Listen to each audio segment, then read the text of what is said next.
Di pesta ulang tahun ibu mertuaku, hadiah yang kubawa malah dilemparnya ke tempat sampah. Beliau bilang hadiahku murahan dan memalukan. Aku tidak membantah, hanya mengambilnya kembali lalu pergi. Tapi 30 menit kemudian, seluruh pesta itu menjadi kacau balau. Di ruang tamu yang baru saja kurenovasi dengan uang kuku akhir tahun lalu, set sofa kulit yang mengkilap memantulkan cahaya lampu gantung berwarna kuning hangat, namun tidak cukup untuk mengusir hawa dingin yang menyelimuti suasana saat ini. Aku duduk berhadapan dengan seluruh keluarga, di depanku ada setumpuk kertas tebal. Ibu mertuaku, Ibu Lastri, menyesap tehnya perlahan sambil melirikku. Dewi, kamu sudah jadi menantu di rumah ini hampir 6 tahun, ya? Pesta ulang tahun ibu yang ke-60 ini adalah hari besar. Ibu ingin pestanya benar-benar megah agar semua kerabat melihat kalau keluarga ini diberkahi. Anak-anaknya sukses. Aku membalik selembar kertas dan angkat bicara. Iya, Bu. Dewi sudah siapkan daftar 10 meja di restoran hotel bintang 5 di pusat kota. Perkiraan biayanya sekitar 80 juta rupiah, Bu. Belum sempat suasana menjadi tenang, Maya, adik iparku, sudah mencibir dengan ekspresi tidak suka. Mbak Dewi ini perhitungannya kok pelit amat sih? Kemarin aku baru ngopi-ngopi sama teman-teman arisan sosialita. Mereka kalau bikin pesta ulang tahun buat ibu mertua itu harus ada band klasik. Menunya juga makanan mewah seperti abalon dan sirip ikan hiu. Kalau Mbak bikin begini, nanti malah ditertawakan kerabat. Tepat pada saat itu, Budi, adik suamiku, keluar dari kamar. Ia menguap sambil menimpali. Istriku benar itu, keluarga kita kan sekarang sudah terpandang. Mas dan Mbak bisnisnya lancar, ya harus keluar uang lebih banyak sedikit biar ibu bangga di depan teman-temannya. Aku menatap lurus ke arah Budi tanpa menghindar. Jadi, Budi mau menyumbang berapa untuk hari besar ibu, supaya Mbak bisa tahu harus menaikkan budget menu sampai seberapa? Begitu pertanyaan itu selesai, raut percaya diri di wajahnya langsung lenyap, digantikan oleh kegugupan. Loh Mbak, kan Mbak tahu kami lagi susah, proyek bisnisku belum menghasilkan uang. Semua pengeluaran masih dibantu ibu dan Mas Bagus. Tanpa perlu bicara lebih lanjut, ibu mertua sudah memotong. Budi itu kan masih merintis karier. Kamu ini kakak ipar, kok setiap buka mulut isinya menagih uang ke adikmu. Terus kamu, Bagus, gaji bulan ini sudah kamu kasih semua ke ibu, belum? Mendengar itu, Bagus yang duduk di sudut sofa, bahunya sedikit membungkuk. Sudah Bu, sudah Bagus kasih semua. Tapi Bu, pesta kali ini biayanya besar sekali, boleh tidak Ibu kembalikan sedikit biar Bagus bisa bantu Dewi? Cangkir teh di tangan Ibu Lastri dihempaskan keras ke meja. Kamu ini ngomong apa? Anak laki-laki memberikan gajinya ke ibu itu namanya berbakti? Itu supaya ibu bisa kelola keuangan keluarga ini biar tidak berantakan. Kamu mau dengar omongan istrimu dan membiarkan ibumu ini kelaparan? Hah? Suasana menjadi tegang, tetapi Maya dengan cepat menyela, mengubah keadaan hanya dalam beberapa detik. Ibu-ibu, jangan marah-marah. Nanti kesehatan ibu terganggu. Mas Bagus itu pasti cuma termakan omongan orang saja, padahal hatinya kan paling berbakti di rumah ini. Lihat deh, Bu, aku baru pesankan khusus buat ibu set kebaya beludru bordir tangan dari Solo. Ibu pakai ini, dijamin paling anggun sekompleks ini. Tangan Ibu Lastri yang tadinya tegang memegang cangkir teh langsung rileks, tatapannya pada Maya penuh kepuasan. Nah, cuma Maya yang paling mengerti isi hati ibu. Dewi jadi manajer ini itu, tapi tidak ada sepersepuluhnya kepekaan Maya. Kamu cuma bisa sodorkan kertas-kertas penuh angka untuk menyusahkan ibu saja. Maya melirikku, sudut bibirnya terangkat. Kan setiap orang beda-beda sifatnya, Bu. Mbak Dewi kan jago cari uang, jadi biarkan saja Mbak Dewi yang urus logistik dan bayar tagihan. Urusan di rumah, pilih kado, pilih bunga, atau menyambut tamu penting, serahkan saja semua ke aku. Aku sama ibu kalau diskusi pasti paling cocok. Kalau diserahkan ke Mbak Dewi, aku takut pestanya nanti jadi kaku seperti sifatnya. Bisa rusak semua acaranya, Bu. Betul itu. Dewi, kamu dengar jelas? Urus saja uangnya sampai cukup. Soal konsep pestanya bagaimana, kamu tidak perlu ikut campur. Urusan itu, biar ibu dan Maya yang tangani. Jangan ikut-ikutan terlalu dalam, nanti malah bikin malu keluarga ini di depan para tamu. Aku menutup tumpukan kertas itu tanpa berkata-kata lagi. 6 tahun, dari hal terkecil hingga urusan besar, aku selalu menjadi orang yang menanggung semuanya, tetapi tidak pernah sekalipun mendapat pengakuan. Suasana di ruang tamu perlahan mencair, tetapi rasa berat masih tertinggal, diikuti oleh keheningan yang berlangsung hingga larut malam. Di kamar tidur, aku sedang memeriksa rekening sambil mencatat setiap pengeluaran. Bagus mendekat dari belakang, meletakkan tangannya di bahuku. Dewi, maafkan aku ya. Aku tahu kamu lelah, tapi ibu kan sudah tua. Beliau itu cuma suka menjaga gengsi di depan kerabat, Tolong kamu sabar sedikit kali ini, turuti kemauan ibu. Nanti setelah pesta, aku akan cari cara minta ke ibu supaya aku bisa pegang gajiku lagi. Aku berbalik. Sudah berapa kali kamu bilang nanti, Mas? Gaji kamu dipegang ibu semua. Uang popok, uang susu anak, sampai uang makan kita berdua, semua aku yang tanggung. Sekarang pesta ibu yang biayanya hampir 100 juta, ibu juga menganggap itu tanggung jawabku sendiri? Bagus menggaruk kepalanya.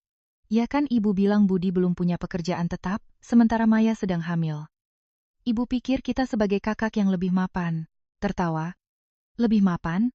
Karena aku manajer, kerja banting tulang siang dan malam, jadi aku harus menanggung hidup keluarga adikmu juga? Coba kamu lihat Maya, pakaian dan tasnya mahal-mahal, semua itu pakai uang ibu yang berasal dari gajimu. Sedangkan aku, satu baju baru pun aku tidak berani beli karena harus memikirkan uang listrik, air, makan, dan biaya sekolah anak, segala macam tagihan di rumah ini. Bagus terdiam lama, lalu menghela napas. Aku tahu aku tidak becus, tapi kalau aku membantah ibu, nanti beliau jatuh sakit dan bilang aku anak durhaka. Aku benar-benar tidak tahan melihat situasi seperti itu. Jawaban itu sudah terlalu sering kudengar dari Bagus, begitu seringnya sampai aku tidak merasakan apa-apa lagi. Hari-hari berikutnya, segalanya terasa semakin menyesakan, terutama di dapur kecil kami. Uap panas dari kompor mengepul. Aku berdiri di depan meja dapur, mencatat daftar seserahan. Maya masuk sambil membawa segelas jus jeruk, aroma parfumnya yang menyengat mengalahkan bau masakan. Mbak Dewi rajin banget deh. Pantas saja ibu selalu bilang, kalau tidak ada Mbak di rumah ini, bisa kacau semua. Mbak, menurutku desain undangan yang Mbak pesan itu agak kampungan, deh. Aku sudah terlanjur janji ke teman-temanku kalau pesta keluarga kita ini bakal mewah banget. Menurut Mbak, perlu ganti ke jenis undangan yang cetak timbul dengan tinta emas gitu nggak, biar lebih berkelas? Aku tidak mengangkat kepala. Biayanya sudah terlalu tinggi, Maya. Kalau kamu mau pakai tinta emas, kamu tambah saja uangmu sendiri. Aku sudah tidak punya dana lebih. Astaga! Mbak, kayak aku nggak tahu saja kalau Mbak punya simpanan rahasia. Mas Bagus itu memang polos, tapi aku tahu. Gaji Mbak sebagai manajer kan puluhan juta, keluar sedikit buat ibu saja perhitungan banget. Pantas ibu bilang Mbak itu pintar, tapi hatinya tidak selapang hatiku. Aku berhenti menulis dan menatapnya lurus. Seberapa lapang hatimu? Selapang kamu makan dari beras yang kubeli, tinggal di rumah yang kurenovasi, tapi mulutmu terus-menerus mengompori ibu tentang aku, lalu menuntut ibu membelikanmu hadiah mahal? Maya sama sekali tidak goyah. Itu semua karena aku tahu cara menyenangkan hati ibu, tidak seperti orang lain yang mukanya selalu serius seperti habis dirampok. Biar aku bilang ke ibu, pasti ibu punya cara untuk membuat Mbak dengan senang hati mengeluarkan uang. Ucapnya, lalu berbalik pergi dengan santai, seolah semua sudah berada dalam genggamannya. Akhirnya, hari pesta ulang tahun ibu mertua pun tiba. Aula pesta terhampar di depanku dengan cahaya lampu kristal yang gemerlap, rangkaian bunga segar ditata dengan sangat indah. Sesuai dengan permintaan ibu mertuaku kepada pihak hotel, semuanya sempurna tanpa celah. Karena aku sendiri yang memeriksa setiap detail dari pagi hingga para tamu mulai berdatangan. Saat aku masih berada di area belakang untuk berdiskusi dengan manajer hotel tentang urutan penyajian makanan dan jumlah anggur yang sudah dibuka, di meja utama, ibu mertuaku sudah duduk dengan santai. Aduh, saya sudah bilang ke anak-anak untuk buat acara yang sederhana saja, tapi mereka bersikeras harus memilih tempat paling mewah di kota ini. Katanya, merayakan ulang tahun ibu harus yang paling istimewa. Beliau tertawa lebar, tangannya menggenggam tangan seorang kerabat. Orang di seberangnya langsung berdecak kagum, matanya tidak bisa menyembunyikan rasa iri. Bu Lastri ini beruntung sekali ya, punya anak-anak yang berbakti. Lihat saja aulanya, pasti mahal sekali ini. Tepat saat itu, Maya mendekat, gaunnya yang berkilauan menarik perhatian semua orang. Tante, kan ibu saya sudah bekerja keras seumur hidupnya. Kami rela menahan diri sedikit, yang penting bisa mengadakan pesta yang layak untuk ibu. Aku dan ibu butuh waktu sebulan penuh untuk memilih tema warna emas ini agar cocok dengan sio ibu, bunganya juga semua bunga segar impor, Tante. Aku mendekat dan memberikan tisu pada ibu mertua. Bu, tamu sudah hampir datang semua, ibu minum air hangat dulu, nanti kalau banyak bicara bisa serak. Beliau menatapku dengan sebelah mata, kamu urus saja bagian belakang. Urusan menyambut tamu di sini sudah ada Maya yang lebih ahli. Kamu berdiri di sini dengan muka serius begitu? Nanti tamu-tamu mengira kami memaksamu datang. Maya yang berdiri di sampingnya melirik pakaian kerjaku yang sederhana, tersenyum tipis penuh arti. Mbak Dewi pasti sudah lelah sekali. Sudahlah, Mbak duduk saja di pojok sana istirahat, biar aku yang antar ibu menyapa meja teman-teman lama Mas Budi, semuanya orang-orang penting. Aku tidak menjawab, hanya memandangi mereka berdua berjalan di tengah sapaan dan pujian, sementara diriku sendiri seperti orang asing. Tamu undangan semakin ramai. Musik pun perlahan mengecil saat MC memulai sesi pemberian hadiah. Aku berdiri di bawah panggung, memegang kotak beludru merah berisi gelang giok. Aku sudah menabung lama sekali untuk bisa membelinya, berharap hari ini gelang itu bisa mewakili sedikit ketulusanku. Maya berdiri di samping ibu mertua, di tangannya ada sebuah kotak kado besar yang diikat pita dengan indah. Bu, aku dan Mas Budi punya hadiah kecil untuk ibu. Semoga ibu selalu awet muda seperti bunga. Suara Maya menggema di seluruh aula, menarik semua perhatian. Ibu mertua membuka kotak itu, di dalamnya ada sebuah tas bermerek dengan model yang menarik, tetapi jika dilihat lebih teliti, jelas itu bukan barang asli. Ya ampun, kok bisa pas begini?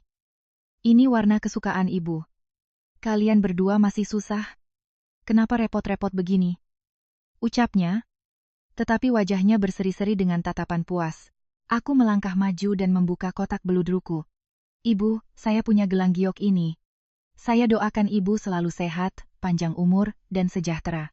Belum sempat suasana hening, Maya sudah berseru dengan nada cemas.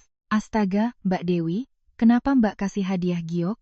Mbak nggak tahu ya kalau orang paling pantang dikasih barang pecah belah di hari ulang tahun? Kalau gioknya retak atau pecah, itu pertanda buruk buat kesehatan ibu. Seluruh aula mulai berbisik-bisik.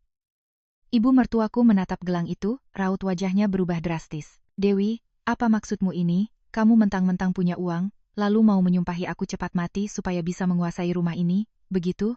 Tidak Bu, ibu jangan bicara begitu. Ini giok asli.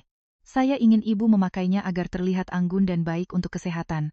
Beliau sontak berdiri, tidak membiarkanku menyelesaikan kalimat, tangannya mengambil kotak hadiah itu dan melemparnya langsung ke tempat sampah di samping panggung. Anggun apanya? Barang murahan begini cuma bikin aku malu di depan tamu. Bawa pergi barang sial ini? Aku tidak mau terima. Suara kotak yang membentur tempat sampah terdengar nyaring di tengah keheningan. Bagus berlari dari bawah panggung, wajahnya panik. Ibu, kenapa ibu lakukan itu? Itu kan niat baik istriku, kenapa ibu melemparnya di depan banyak orang? Kamu diam. Benar-benar ya, sejak punya istri kamu jadi tidak menganggap ibumu lagi. Dia memberiku barang kutukan dan kamu masih membelanya? Ibu besarkan kamu supaya sekarang kamu bersekongkol dengan istrimu untuk mempermalukan ibu di depan umum seperti ini? Aku berdiri kaku, pandanganku terpaku pada kotak di dalam tempat sampah. Rasa dingin yang menusuk menjalari seluruh tubuhku. Tak lama kemudian, orang-orang mulai berkerumun. Para kerabat perempuan mengelilingi ibu mertuaku, ada yang menopang punggungnya, ada yang mengelus tangannya, dengan nada bicara penuh sindiran. Bagus, oh, bagus. Dulu sebelum menikah, kamu begitu berbakti. Sekarang dengar omongan istri sedikit saja sudah membiarkan ibumu naik darah di tengah pesta seperti ini. Bagaimana ini? Budi berdiri tepat di belakang dengan nada ketus. Mas, waktu ayah meninggal, pesannya apa sama Mas? Mas sudah lupa semua. Begini cara Mas melindungi keluarga, membiarkan istrimu membuat ibu menangis seperti ini? Maya langsung menyela, dengan raut wajah pura-pura cemas. Mbak Dewi, aku mohon Mbak. Mengalah sedikit, minta maaf sama ibu sudah tua, kenapa Mbak perhitungan sekali? Cuma gelang giok murahan begitu saja, nanti biar aku suruh Mas Budi beli dan ganti uang Mbak. Aku menatap lurus ke arahnya. Murahan? Budi mau pakai uang dari mana untuk membeli giok dan menggantinya? Apa mau mengambil dari dompetku saat aku tidur? Atau minta uang ibu, yang sebenarnya berasal dari gaji Mas Bagus, yang setiap bulan disetorkan semua? Suasana langsung hening, wajah ibu mertua memucat. Kamu berani bicara begitu? Dasar anak tidak tahu diuntung. Siapa yang memakai uangmu? Aku tidak mundur. Tidak tahu diuntung? Bu, selama 6 tahun ini, rumah ini hidup dari apa? Dari uang siapa? Ibu tahu paling jelas. Ibu meminta semua gaji Mas Bagus untuk membiayai hidup suami istri pemalas itu. Dari jarum sampai benang di baju ibu, itu semua uangku. Dari makanan sehari-hari sampai pembalut yang dipakai Maya, itu juga uangku. Aku menahan diri demi suami dan anak, tapi hari ini, ibu berani melempar ketulusanku ke tempat sampah hanya karena hasutan adik ipar pemalas ini? Maka maaf Bu, aku tidak tahan lagi. Maya mulai gugup, suaranya meninggi. Mbak jangan asal bicara. Bu, dia sudah keterlaluan. Dia merendahkan ibu karena ibu tidak punya uang. Ibu mertuaku merosot ke kursi, tangannya memegangi dada. Ya Tuhan, malang sekali nasibku. Aku membesarkan ular di dalam rumah. Bagus menggenggam tanganku, suaranya bergetar. Dewi, tenang dulu, jangan perbesar masalah. malu dilihat orang. Aku menepis tangannya, tidak membiarkannya bicara lebih jauh, lalu berjalan mengambil kotak hadiah dari tempat sampah. Malu? Kamu takut malu, tapi tidak takut istrimu diinjak-injak orang lain? Baiklah, kalau kalian semua merasa aku memalukan, pesta ini urus saja sendiri. Aku pergi. Ucapku, lalu berbalik dan turun dari panggung. Di belakangku, aku bisa merasakan kekacauan mulai menyebar. Aku meninggalkan hotel.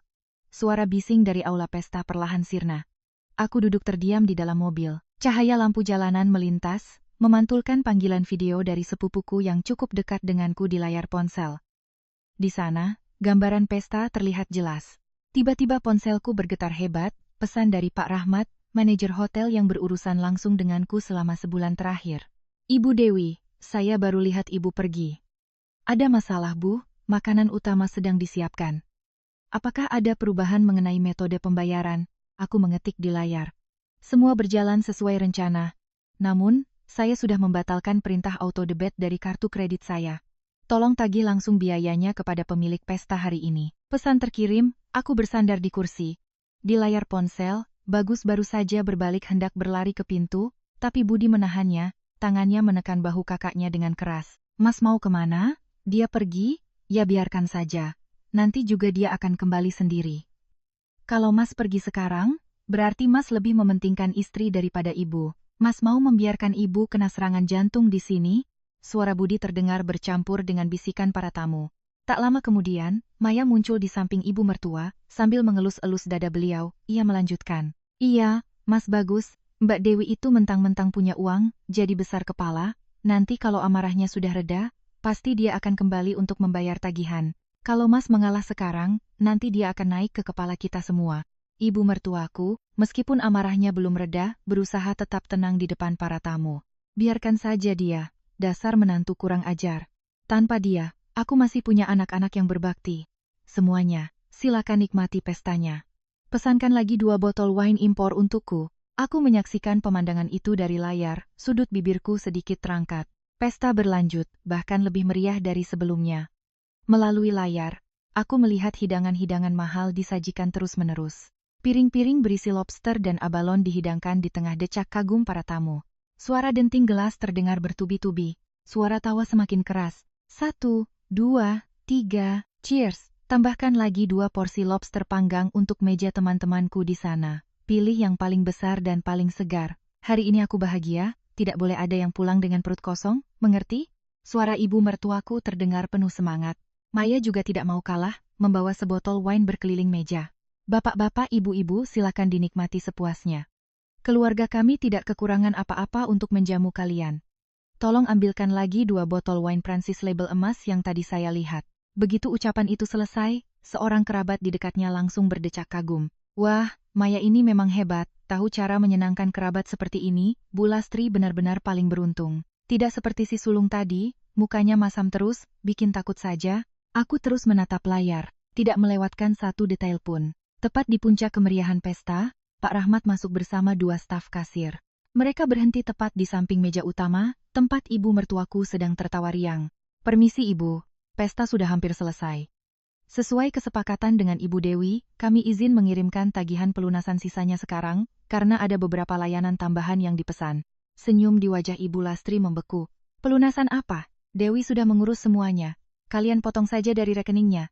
Kenapa tanya saya? Pak Rahmat tetap berbicara dengan nada sopan. Ibu Dewi baru saja membatalkan pembayaran otomatis, dan meminta kami untuk menagih langsung. Total tagihan, termasuk wine impor tambahan, adalah 105 juta rupiah. Gelas wine yang diletakkan di meja menimbulkan suara kering. Ibu mertuaku nyaris tersedak. Berapa? 105 juta? Untuk apa sampai sebesar itu? Kalian mau menipu ya? Bagus mendekat, wajahnya pucat pasi. Bu, saya kira Dewi sudah bayar semua. Kenapa jadi 105 juta? Benar Pak, Ibu Dewi baru membayar uang muka 20 juta untuk booking tempat. Seluruh biaya menu utama, makanan tambahan, dekorasi, dan 4 botol wine impor premium yang baru saja dipesan, semuanya termasuk dalam 105 juta ini. Suasana di sekitar mulai berubah, meja-meja di dekatnya tidak lagi tertawa keras, melainkan terdiam mengamati. Ibu mertuaku melirik sekeliling, berusaha menjaga suaranya tetap tenang. Sudah, tidak ada yang perlu dikhawatirkan. Bagus, keluarkan kartumu dan bayar.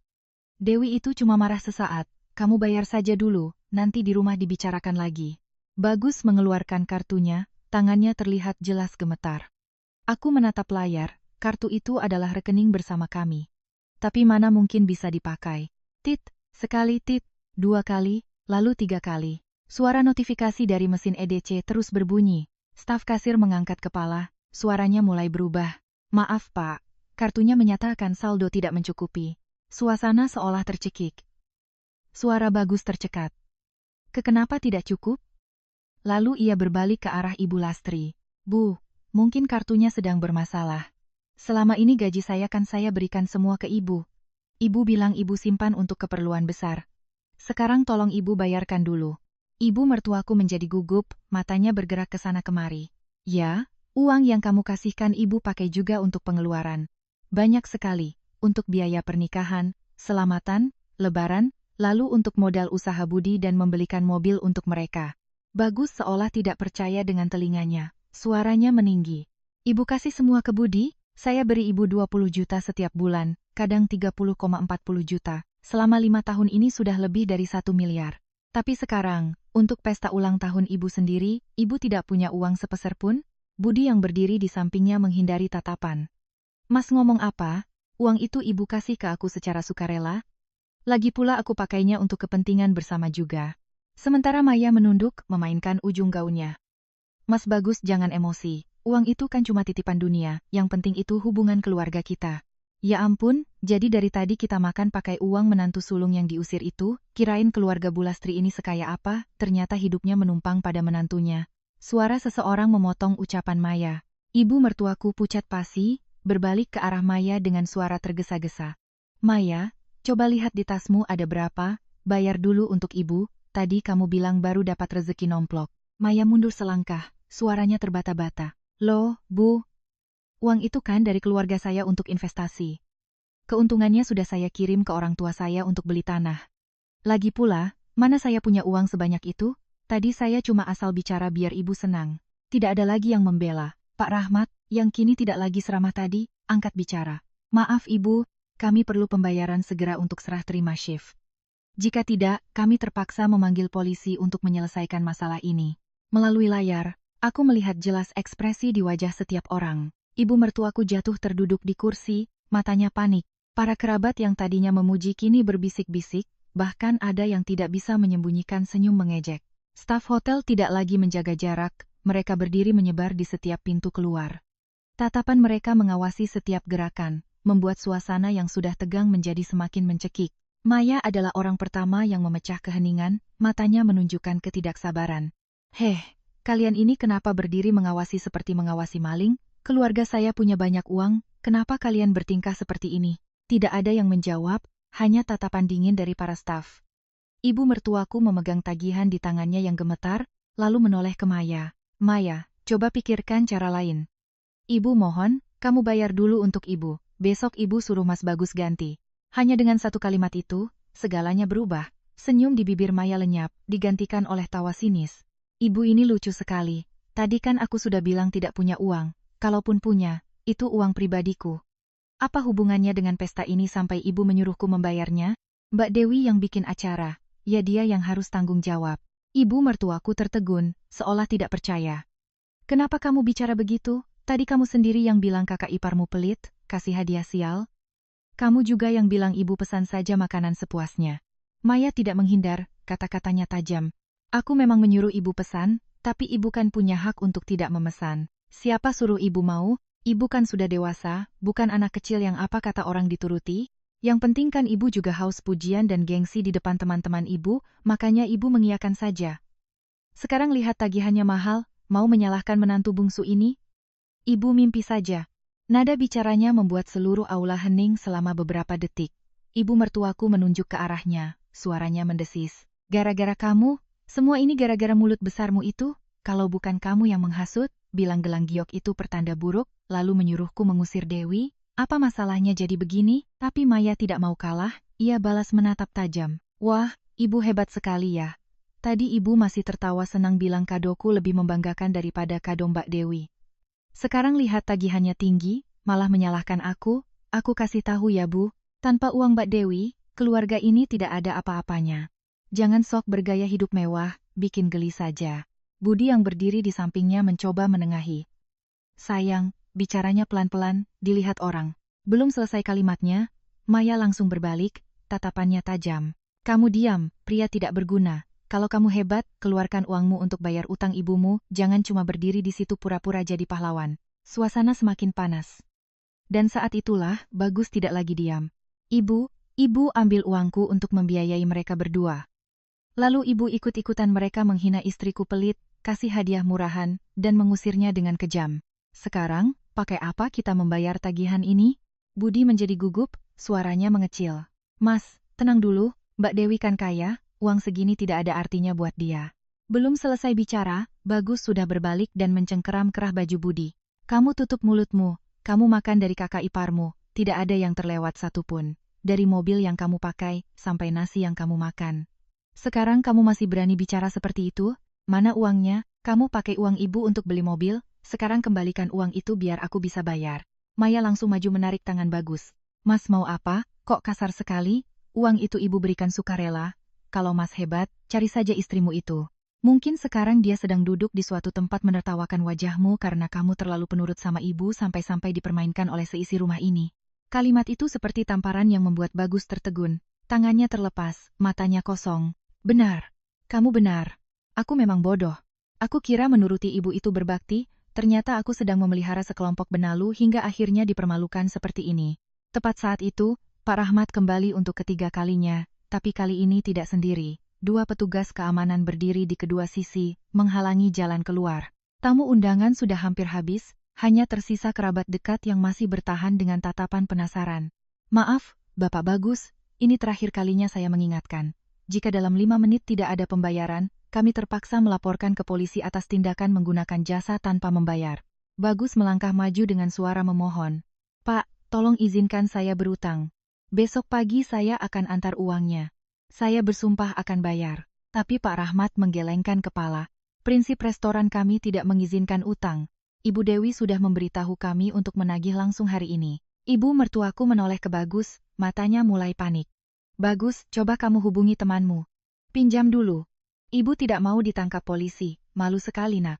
Bagus melihat sekeliling lalu tertawa getir. Pinjam siapa Bu? Teman-temanku sudah ibu usir semua karena ibu bilang berteman dengan mereka boros. Kerabat kita sedang duduk di sana menertawakan kita. Sekarang, hanya Dewi yang bisa menyelamatkan kita. Tapi dia bahkan tidak mau mengangkat telepon lagi. Budi yang berdiri di sampingnya berbisik. Atau, ibu jual saja kalung emas yang ibu pakai. Emas kan sekarang harganya mahal. Kalung itu cukup, Bu. Belum selesai bicara, ibu mertua tersentak, tangannya memegangi lehernya erat-erat. Kamu gila? Ini simpananku. Satu langkah berat dari petugas keamanan maju. Permisi, Bapak Ibu. Silakan bersiap-siap untuk serah terima kepada pihak kepolisian. Seluruh ruangan hening. Tidak ada lagi pertengkaran. Tidak ada lagi saling menyalahkan. Hanya ada tatapan bingung dan sebuah kenyataan pahit. Tanpa uang, semua gengsi yang mereka pamerkan tadi hanyalah sebuah drama murahan. Ketika situasi di dalam aula sudah benar-benar tidak terkendali, aku tahu inilah saatnya aku muncul. Saat pintu kayu yang berat itu terbuka, suara pertengkaran dan tangisan seketika berhenti. Semua mata di ruangan itu serentak menoleh ke arahku. Dalam sekejap, aku bisa melihat setiap ekspresi. Bagus tampak lega. Maya terkejut. Sementara Ibu Lastri, dengan gugup merapikan kebayanya. Kamu masih tahu jalan pulang? Lihat apa yang sudah kamu perbuat. Kamu pergi begitu saja dan membiarkan keluarga ini direndahkan orang, membiarkan ibu mertuamu diancam akan ditangkap polisi. Beginikah kelakuan seorang menantu? Suara ibu masih mencoba terdengar angkuh, tetapi getaran dalam nadanya tidak bisa menyembunyikan kepanikan. Bagus nyaris berlari dan menggenggam tanganku. Dewi, syukurlah kamu kembali. Tolong selamatkan aku dan ibu. Kartu kreditku entah kenapa tidak bisa dipakai. Aku menarik tanganku, pandanganku tertuju pada wajah ibu mertua. Ibu bilang kelakuanku tidak pantas. Lalu ibu melempar hadiah yang kuberikan di depan ratusan tamu, menuduhku membawa kutukan ke pesta ulang tahun ibu. Apakah itu kelakuan seorang ibu mertua yang baik? Pertanyaan itu membuat Ibu Lastri terdiam sejenak. Waktu itu kan ibu sedang emosi. Kamu sebagai anak kok perhitungan sekali dengan ibu mertua? Sudahlah, lupakan saja. Sekarang cepat bayar tagihan ini. Tamu-tamu masih melihat. Jangan bikin malu lagi. Aku berdiri diam. Aku tidak akan bayar. Siapa yang pesan, dia yang bayar. Siapa yang mau jaga muka, dia yang harus keluar uang. Aku kembali ke sini hanya untuk melihat, tanpa uangku, berapa lama muka ibu bisa diselamatkan. Begitu kalimat itu selesai, raut wajah Ibu Lastri berubah drastis, pucat pasi. Jangan keterlaluan kamu, aku tahu kamu punya uang, 105 juta itu bukan apa-apa bagimu, anggap saja aku salah soal gelang itu, tapi kamu pergi begitu saja dan membuat seisi rumah kacau, kamu juga salah. Saat itu, Maya melangkah maju, jelas berniat menyela seperti biasa. Mbak Dewi, ibu benar. Kenapa mbak perhitungan sama ibu? Mbak kan penghasilannya besar, bayarkan saja untuk ibu. Lagi pula, jujur saja, gelang giok itu. Aku berbalik dan memotong ucapannya. Maya, siapa yang menyuruhmu bicara? Kamu tidak punya hak untuk bicara di sini. Tadi kamu bilang apa? Bilang Mas Bagus terlalu penurut sampai dipermainkan. Bilang keluarga ini hidup dari uangku? Kenapa sekarang melihatku kembali, nadamu langsung berubah? Aku kan cuma bicara fakta. Aku melangkah lebih dekat, cukup agar Budi yang berdiri di belakangnya bisa mendengar setiap kata. Faktanya adalah kamu hidup enak dari keringatku, tapi hobimu menghasut dan menusuk dari belakang agar ibu mertua membenciku. Faktanya adalah Budi memakai uangku untuk beli mobil, tapi hanya bisa diam saja melihat istrinya menginjak-injak kakak iparnya. Kalian berdua masih tahu malu, tidak? Tidak ada yang menjawab.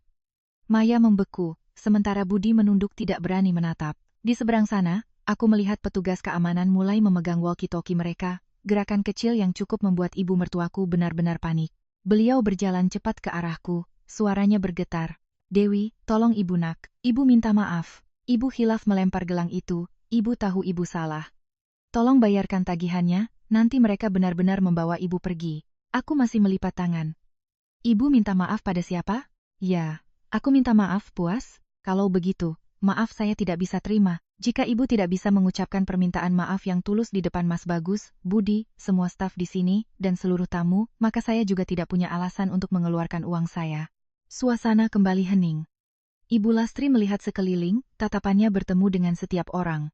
Dari pandangan sinis para kerabat hingga tatapan dingin manajer hotel. Akhirnya, beliau terpaksa merendahkan suaranya. Dewi, nak, Ibu minta maaf, ibu sudah tua, sudah pikun, ibu termakan hasutan sampai berlaku tidak baik padamu. Kamu berjiwa besar, tolong maafkan ibu. Tolong bayarkan tagihan ini. Permintaan maaf itu terdengar tidak tulus sama sekali, tetapi cukup untuk meruntuhkan citra yang beliau pertahankan selama bertahun-tahun. Aku berjalan ke meja, mengambil tagihan dari tangan Pak Rahmat, dan mengeluarkan kartu. Pak Rahmat, tolong proses pembayarannya. Suara mesin EDC berbunyi, tit singkat. Namun di tengah keheningan itu terdengar begitu jelas. Aku mengambil kembali slip pembayaran, tanpa melihat siapapun lagi. Aku berjalan keluar dari aula, langsung menuju mobil.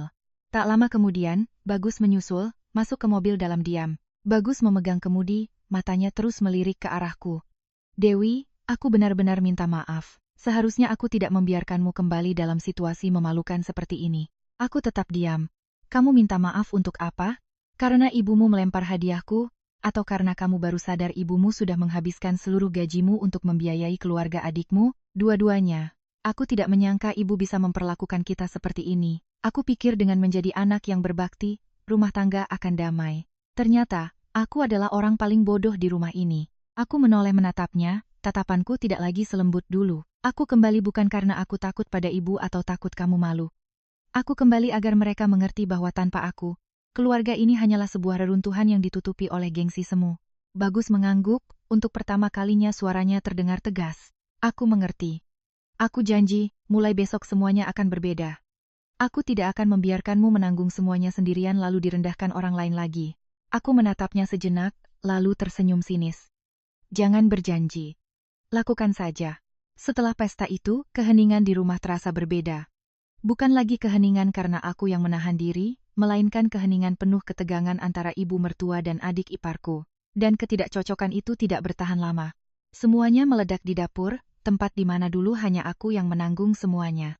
Saat aku melewati dapur, aku melihat Ibu Lastri sedang beres-beres dengan wajah masam, gerakannya kasar seolah melampiaskan amarah.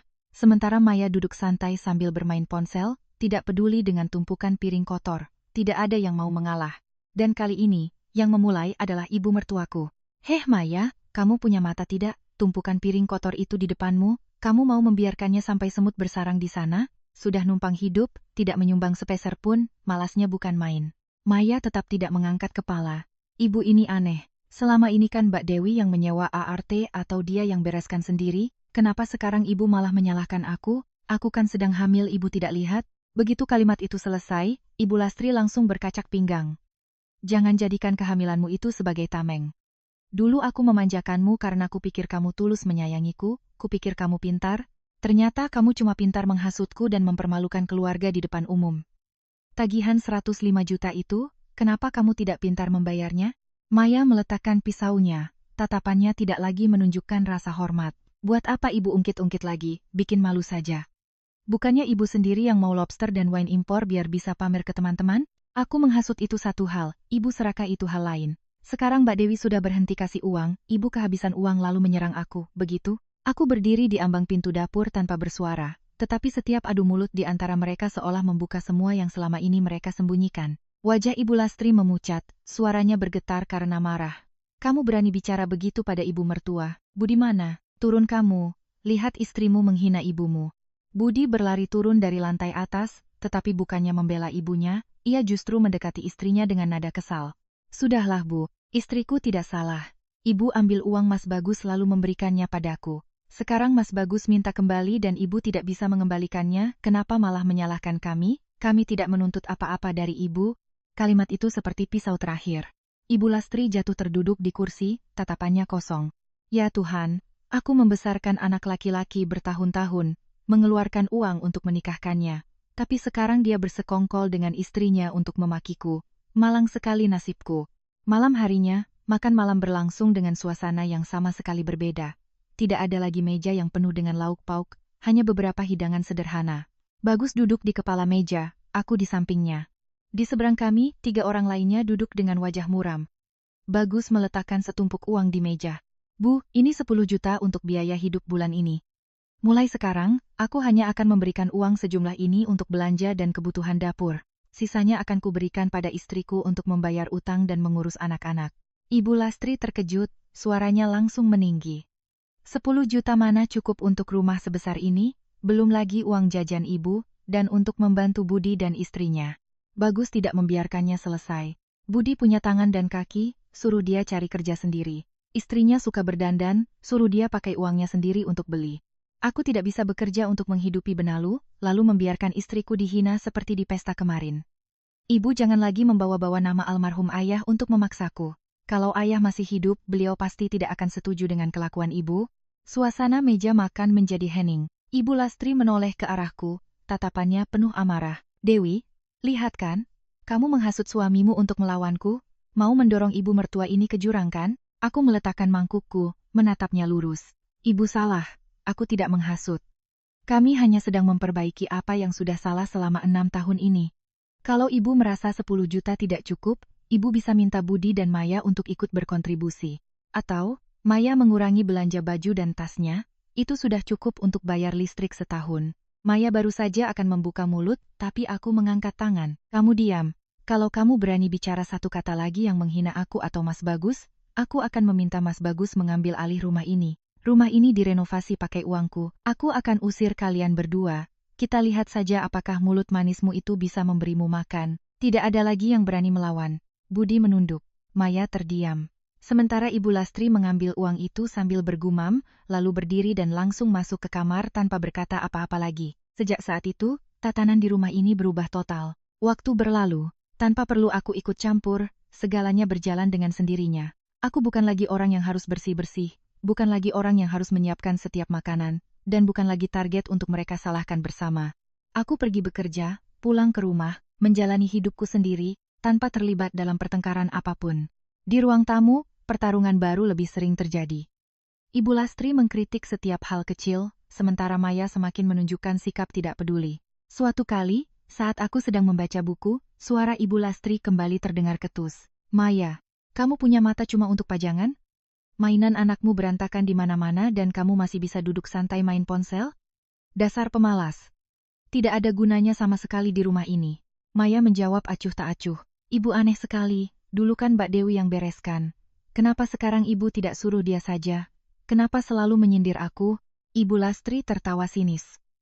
Kamu membandingkan dirimu dengan Dewi. Dewi itu bekerja, menghasilkan puluhan juta untuk membiayai rumah ini, dari setiap butir nasi, sedangkan kalian berdua numpang di rumahku, hidup dari sisa gaji bagus, tapi menyentuh sapu saja tidak mau. Coba kamu berkaca. Maya meletakkan mangkuk minyak, lalu berdiri. Numpang, ibu bicara enak sekali, rumah ini peninggalan ayah. Budi juga punya hak, ibu jangan sedikit-sedikit mengusir. Aku tidak akan pergi. Budi, sini. Lihat ibumu mulai lagi lagu lamanya, mengusir menantu. Budi berlari keluar, masih dengan kebiasaan membela istrinya. Sudahlah Bu, istriku sedang hamil, dia lelah. Kenapa ibu mempermasalahkan hal-hal sepele? Mbak Dewi saja tidak pernah mengeluh, kenapa ibu yang heboh? Ibu Lastri menoleh ke arahku, suaranya parau. Dewi, kamu lihat kan, mereka sudah naik ke kepalaku. Aku membalik halaman buku, suaraku pelan. Bu, itu urusan ibu dengan Maya. Silakan selesaikan sendiri. Saya sibuk dengan urusan kantor seharian, pulang ke rumah saya hanya ingin tenang. Soal dapur dan kebersihan, siapa yang memberantakan, dia yang membersihkan, saya tidak mau ikut campur. Maya melirik Ibu Lastri, suaranya ketus. Tuh, Ibu lihat, Mbak Dewi saja tidak mau ambil pusing. Cuma ibu yang suka cari gara-gara biar rumah tidak tenang. Budi, ayo masuk kamar. Aku sudah tidak selera makan mie ini lagi.